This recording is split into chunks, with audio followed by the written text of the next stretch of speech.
Story 1. I've always been the type of person who enjoys long drives. Something about the open road just feels freeing, like I can leave all my worries behind. So, when I had to visit my relatives out of state, I didn't mind the long drive at all. I figured it would be a nice break from the everyday grind. The visit went well, but by the time I started heading back home, I was already feeling a bit worn out. The drive was longer than I remembered, and I could feel my eyes getting heavy as the miles ticked by. I thought about pulling over a couple of times, but I just wanted to get home. You know how it is. Once you're in the zone, you don't want to stop. But after a while, I couldn't ignore it anymore. My eyelids were drooping, and I knew I had to pull over, even if it was just for a quick nap. So, I found a rest stop on the side of the highway, one of those quiet spots where truckers and road trippers alike pull in to catch a few winks. It wasn't much, just a couple of parking spots, a bathroom, and some vending machines. But it would do. I parked my car in one of the spots, leaned the seat back, and closed my eyes. The night was calm, with only the distant hum of passing cars to keep me company.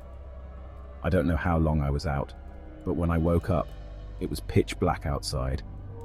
The kind of darkness that makes you feel like you're the only person left in the world. I checked the time. It was way later than I'd planned to wake up. The car windows were fogged up from my breathing, and for a moment I just sat there, trying to get my bearings. That's when I heard it. At first, I thought it was just my imagination, but the sound came again, clearer this time. It was a soft, gasping sound, like someone struggling to breathe. My heart started to race, and I tried to convince myself that it was just the wind, or maybe an animal nearby. But deep down, I knew it wasn't. I listened harder, my breath caught in my throat, and the sound got closer, like it was right outside my car. I didn't want to look. Who would? But something inside me made me turn my head toward the driver's side window. At first, all I saw was the darkness, but then, slowly, something red started to come into view. It was like a ribbon or a sash, fluttering softly in the wind. I blinked a couple of times, trying to make sense of what I was seeing, but the more I stared, the more real it became. The red sash slid across the window, and I could see it clearly now. It was draped over something, or someone. My heart pounded in my chest as I leaned closer, squinting to see through the darkness. That's when I saw her. She was standing right outside my window, just inches away. A woman, dressed in what I later realized was a Hmong traditional dress. The red sash was part of her outfit, but that wasn't what caught my attention. It was her face. Pale, almost translucent, with dark, sunken eyes that stared straight at me. Her hair was long and black, hanging down around her shoulders, and her lips were slightly parted, as if she was trying to speak but couldn't find the words. For a moment, I just froze. I couldn't move, couldn't breathe. It was like my body had gone numb from the fear. The gasping sound was louder now, and I realized it was coming from her. She was the one struggling to breathe, and the sound sent chills down my spine. I wanted to start the car, to get the hell out of there, but I was paralyzed. All I could do was sit there, staring back at her as she stared at me. Her eyes were full of something I couldn't quite understand. Was it sadness? Anger? Desperation? Whatever it was, it made me feel like I was intruding on something I shouldn't have seen. Then, just as suddenly as she had appeared, she started to move. She didn't walk away or disappear. Instead, she slowly drifted to the front of my car, her red sash trailing behind her like smoke. I watched in horror as she passed in front of the headlights, her figure illuminated for just a brief moment. And in that moment, I saw her dress more clearly. Intricate patterns, vibrant colors, and a haunting beauty that made the whole thing even more unsettling. She stopped right in front of the car, and I could see her face more clearly now. Her expression had changed. It wasn't just blank anymore. There was pain in her eyes, a deep, agonizing pain that made my stomach churn. She opened her mouth wider, and the gasping turned into a rasping sound, like she was trying to say something but couldn't get it out.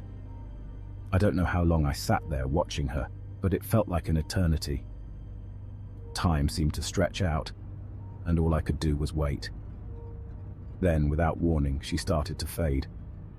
Her body became more and more invisible, until she was nothing more than a shadow in the night. The last thing I saw was the red sash, slowly disappearing into the darkness like it had never been there at all. I sat there for a long time after she was gone, my heart pounding in my chest, my hands gripping the steering wheel so hard that my knuckles turned white. I couldn't shake the feeling that something terrible had just happened, something that I was never supposed to witness. I eventually started the car and drove away, but I couldn't stop thinking about her. The image of her face, the sound of her gasping, the red sash, all of it was burned into my mind. I drove through the night, not caring where I was going, just trying to put as much distance between myself and that rest stop as possible. When I finally made it home, I was exhausted, both physically and mentally. I tried to sleep, but every time I closed my eyes, I saw her face again, staring back at me with those dark, hollow eyes. I kept hearing the gasping sound, over and over, like a broken record playing in my head. I spent the next few days researching everything I could about the Hmong people, their traditions, and their beliefs. I needed to know who she was, why she had appeared to me, and what the red sash meant. But no matter how much I read, I couldn't find any answers that made sense. The more I thought about it, the more I started to believe that she wasn't just a random ghost. There was something about the way she looked at me, the way she seemed to be trying to communicate, that made me think she had a message. But what it was, I had no idea. Maybe she was trying to warn me about something, or maybe she was looking for someone who could help her. I'll never know for sure. Even now, I can't drive by a rest stop without thinking about her. I've told a few people about what happened, but most of them just laugh it off or tell me I was dreaming. Maybe they're right. But deep down, I know what I saw. I know what I felt. And I know that I'll never forget the look in her eyes, or the sound of her gasping for air. It's something that will stay with me for the rest of my life. I'm telling this to the world to see if any Hmong folks know what this means. Story 2. I had just come back from visiting my girlfriend. It was a long trip, one that I'd made several times before. I was driving back home and the road seemed to go on forever with no end in sight. I wasn't in any rush. I didn't have work the next day, so I thought I'd take my time. But you know how it is. Sometimes, no matter how much you want to keep going, your body just has other plans. It was late, and I could feel my eyelids getting heavier with each passing mile. I could feel the car swaying a little, and I knew I needed to pull over and rest. There's no point in pushing yourself, especially when you're all alone on some back road. So I found a spot just off the road. Not really a proper rest area, but it seemed good enough. The area was quiet, with nothing but the occasional rustling of leaves and the distant hum of some insects. I pulled the car over, turned off the engine, and leaned my seat back. Just for a few minutes, I thought. Just enough to close my eyes and recharge a bit. I must have fallen asleep pretty quickly because the next thing I knew, I woke up to the pitch darkness around me. I checked the clock, and it was already past midnight. I had no idea how long I'd been out, but it didn't seem to matter. The night was still, and the road was completely silent. I thought about starting the car back up and heading home, but something held me back. I felt groggy, and for some reason I didn't really want to leave just yet. I tried to drift back to sleep, but something was keeping me awake. I kept shifting in my seat, trying to find a comfortable position, but it was no use. Then I started to feel this weird sensation, like someone was watching me. I brushed it off, thinking it was just my mind playing tricks on me in the dark, but it wouldn't go away. The feeling got stronger, like there was someone right outside the car, just standing there waiting. I sat up and looked around, but I couldn't see anything. The headlights were off, so the only light came from the moon, which wasn't much. Everything outside was just a mix of shadows and shapes that didn't make much sense. I told myself it was nothing, that I was just being paranoid because I was tired. But then I heard it, this faint sound, like someone whispering my name. At first I thought it was just the wind or something. But then I heard it again, clearer this time. It was my name, whispered in this soft, familiar voice. It sounded like my girlfriend. My heart skipped a beat because there's no way she could be here. She was 10 hours away, fast asleep in her own bed. But the voice was so familiar, so real, that I almost believed it was her. I sat there, frozen, listening to the voice call my name over and over. It was coming from outside the car, just beyond the window. I could feel my heart pounding in my chest, and my mind was racing. This couldn't be happening. I must be dreaming, right? But it didn't feel like a dream. Everything felt too real. The cold air, the uncomfortable seat, the voice.